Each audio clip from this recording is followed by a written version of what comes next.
Of all the pre-mech armors, Crystal Assassin is definitely one of the lesser used. The vast majority of Terraria players seem to prefer to use Adamantite or Titanium armor during early hard mode, with only 6% of players choosing Crystal Assassin armor as their favorite.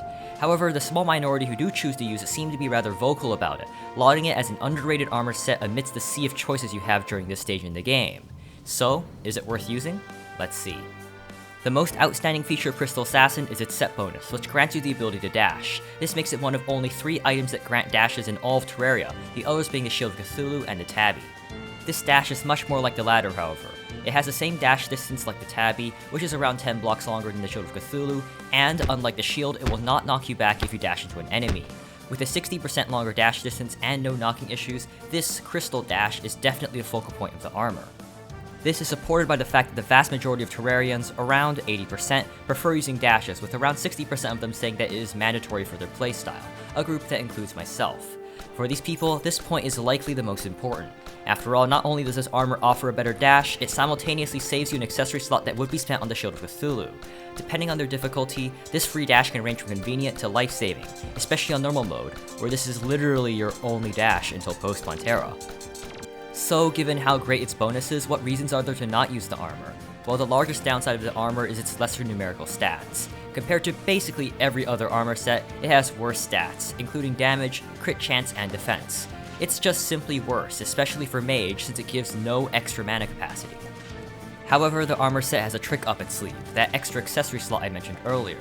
That spare accessory slot can be used to put in survivability accessories like the Charm of Myths, Frost Necklace, or Bane of Confusion, which can be many times more valuable than a few percentage points of extra damage. You could also use that slot to remedy the damage problem. For example, the Putrid Scent offers plus 5% damage and plus 5% crit chance. Sure, this might not be the best damage accessory, but even this extremely generalist accessory can boost the Crystal Assassin armor ahead of some of its counterparts. Its stats are not nearly that bad. Also, there's a lot more to the game than stats sometimes. For example, multi-class. Crystal Assassin is the only true multi-class armor in early hard mode, multi-classing that it boosts multiple classes equally and simultaneously. If you plan to use multiple class weapons in a boss fight or run some kind of hybrid summoner, this armor can make it easier.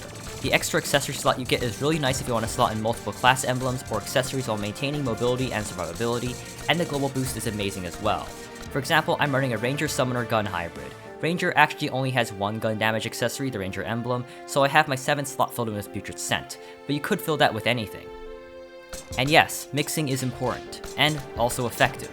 This kind of mix setup is obviously going to kill bosses much faster than a pure class setup. Sometimes we play so many class playthroughs that we forget that class restrictions are not optimizations, but handicaps. And for that, Crystal Assassin definitely exists as a great option for that.